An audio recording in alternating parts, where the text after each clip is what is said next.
Hey everyone, in this video we're going to learn about linear versus exponential functions. So we learned about linear functions in the past, and now that we've covered exponential functions, we have to be able to decide when to use either a linear or an exponential function. So our first example, for each of the following situations, determine if they are best modeled by a linear or exponential function, then write the function. Be sure to identify your variables. So before we get into the situations, how are we going to decide whether we should be writing a linear function or an exponential function? Well, if we're adding or subtracting the same value over and over again, that's going to be linear, right? That value that we're adding or subtracting, that's the slope. Compared to if we're multiplying or dividing the same value over and over again, then that's going to be exponential. And that value we're multiplying by each time, that's the base of the exponential function. Okay, so now with that in mind, let's look at the situations that they've given us. A video streaming service has a $10 sign-up fee and a monthly charge of $15. Right, so we're adding $15 every month. Right, so we're adding 15 over and over and over again. So this is a linear situation. So we're going to want to write a linear function. Okay, so if we let x be the number of months, so we have our defined variable, so we can either use y equals or f of x. I'll use f of x for function notation. Okay, so $10 sign-up fee, monthly charge of $15. So our function, well, 15 is going to be the slope, that's the value we're adding each month. And $10, that's the sign-up fee, so that would be our y-intercept. So 15x plus 10. And we were able to write this linear function in slope-intercept form. Our next situation, there are initially 6 squirrels in Mr. Jones's backyard. Each week, the squirrel population doubles. Well, week to week, then we'd be multiplying by 2. We'd be multiplying by 2 over and over and over again. So this situation is exponential. Okay, so we're going to start by defining our variable. So let x be the number of weeks. Okay, that value that we multiplied over and over by, which in this case is 2, that's the base of our function. So f of x equals 2 to the x. And the initial amount when x equals 0, right, 2 to the 0 is 1, and we need to define the population to be 6 initially, so that coefficient is going to be 6. So f of x equals 6 times 2 to the x. Our next situation, a scientist has 20 grams of element z. The amount of element z is halved every year. So we're multiplying by 1/2, over and over and over again. So multiplication means exponential function.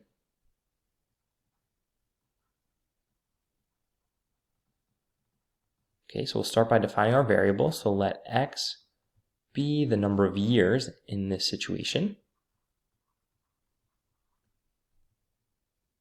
These I'll write y equals just to change it up. Okay, so what did we multiply each year? We multiply by 1/2. So 1/2 is our base to the x. And the initial amount when x is 0, the scientist has 20 grams. So the coefficient of our exponential function is going to be 20. And we can check that. If we plug 0 in for x, 1/2 to the 0 is 1 times 20 gives us the 20 grams of element z that the scientist starts with. Joan has a $100 gift card to her local cafe. Every day she buys a coffee for $2. Okay, so she's going to subtract 2 over and over again each day for the coffee that she's buying. So that's going to be linear. So we're going to let x be the number of coffees in this situation that she buys from the cafe. And y equals, so she's going to start with $100, and then she's going to subtract 2x, x being the number of coffees. to figure out how much she has left on that gift card. Again, we were able to write this linear function in slope-intercept form. We could write it as negative 2x plus 100. That would also be correct.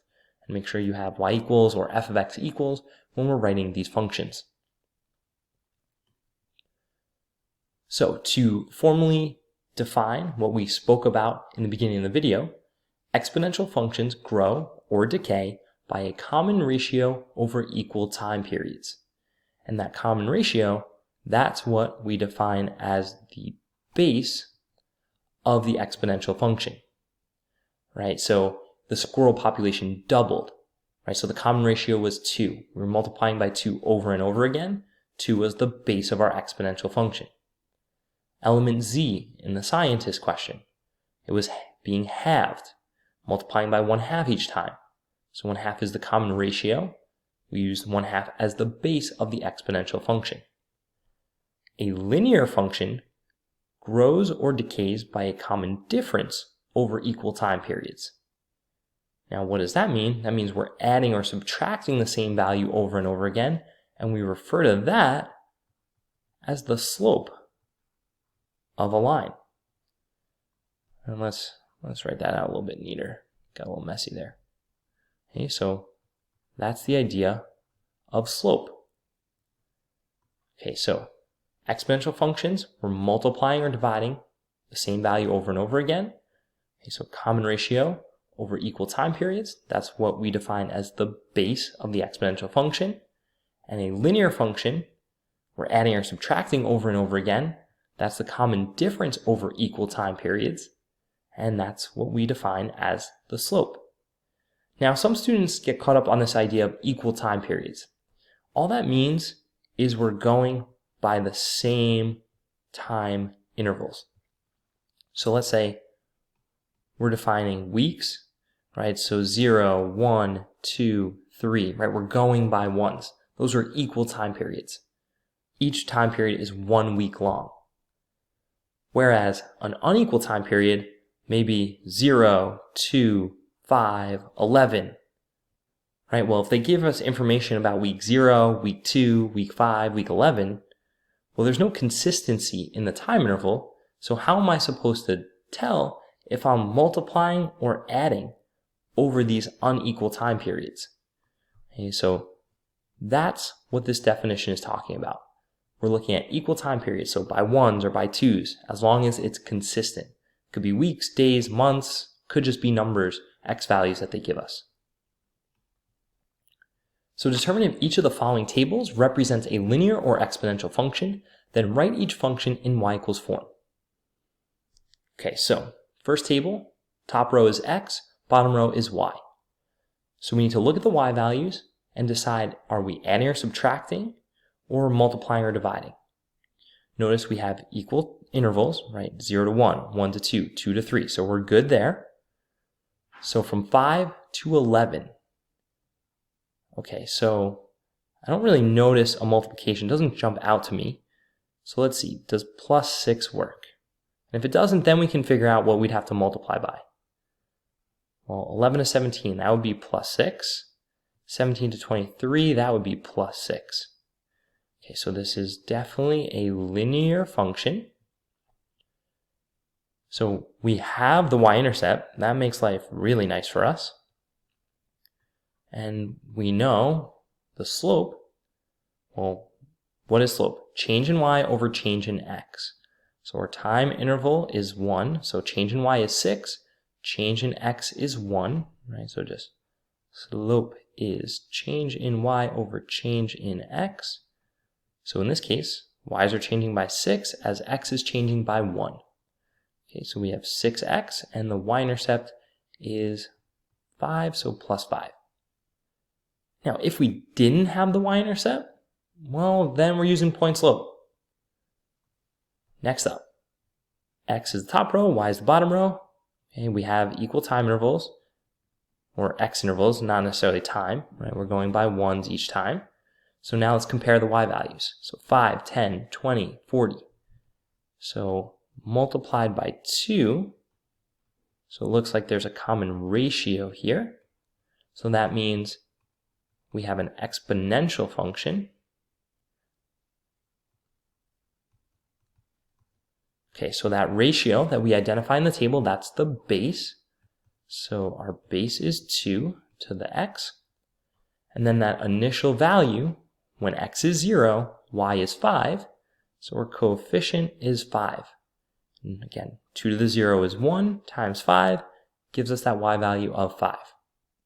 Right, so it's nice to compare the two examples here. So we have a common difference.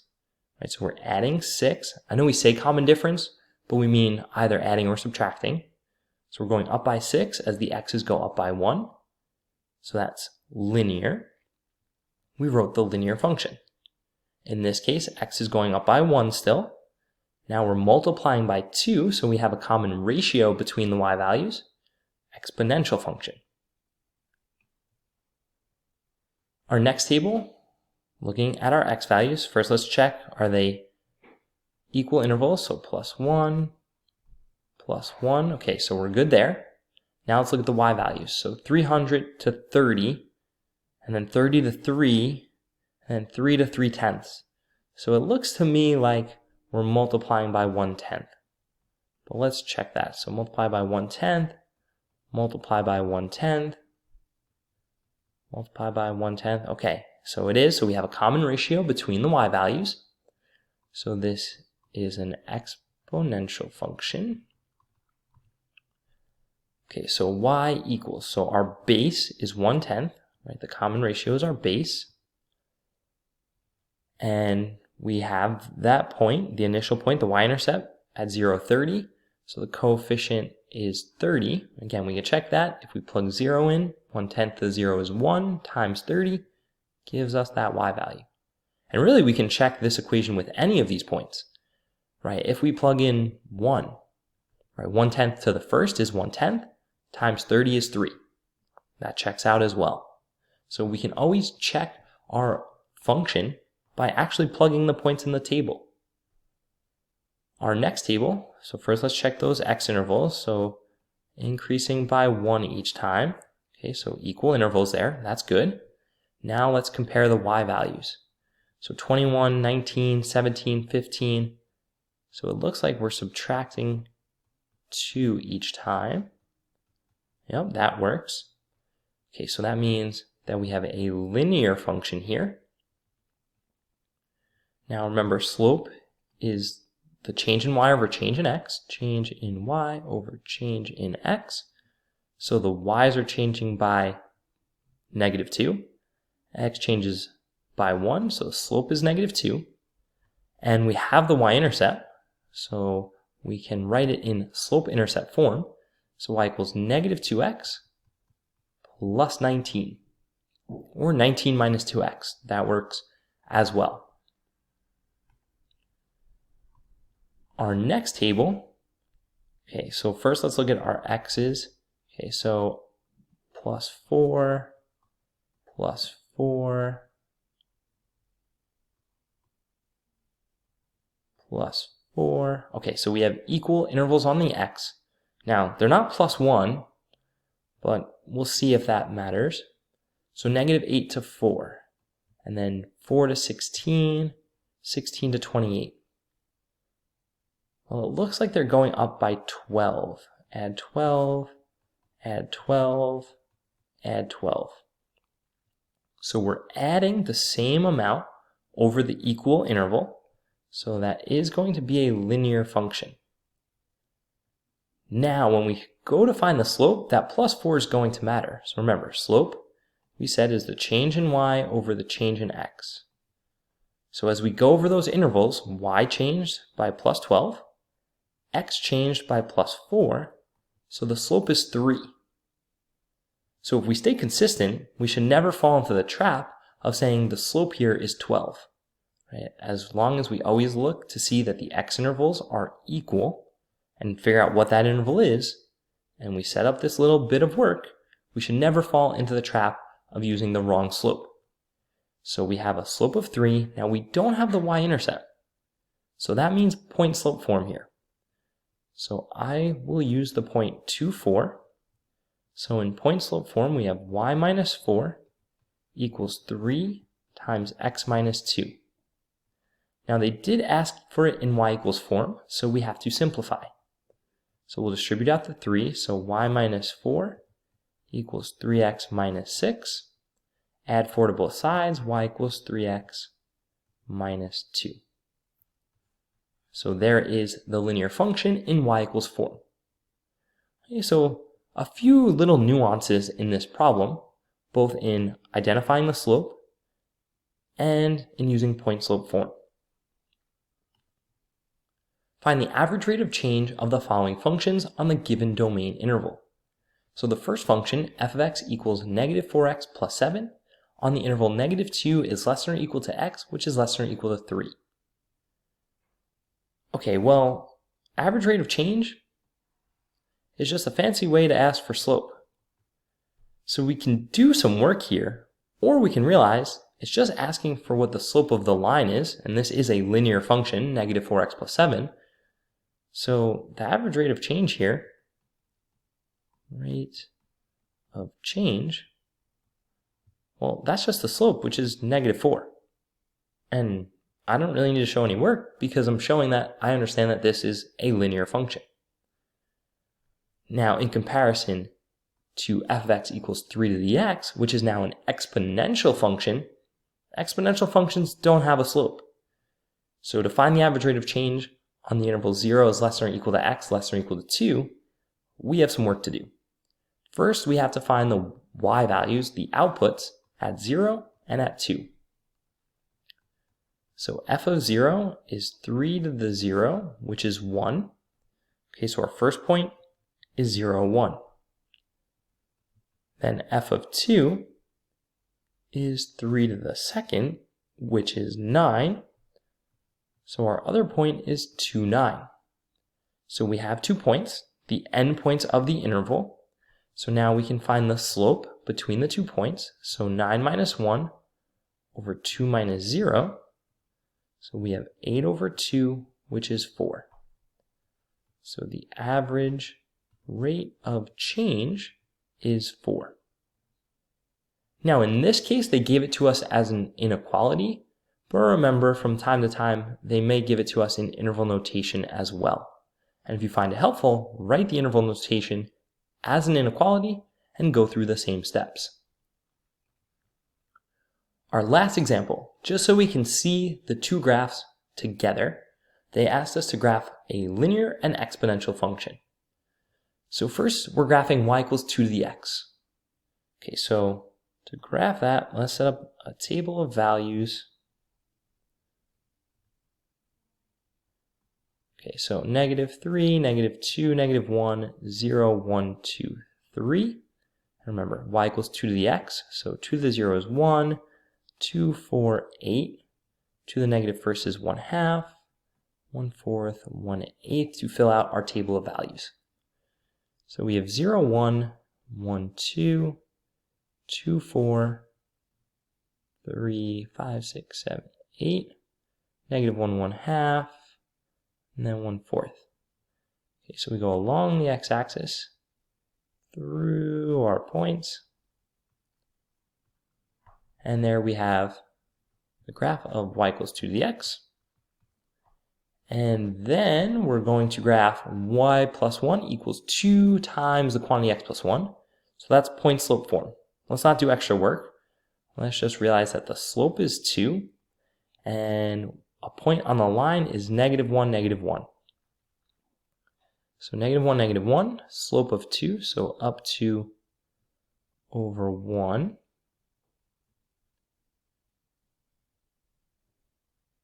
So there are the points. I'm going to use the line tool so it's nice and accurate. And let's make that line blue.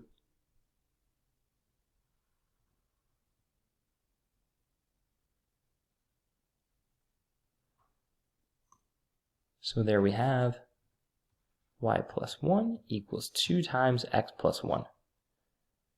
And the nice thing about graphing both of these is we can see a linear function, right? We go up by the same amount every time. We're adding 2 to y as we add 1 to x.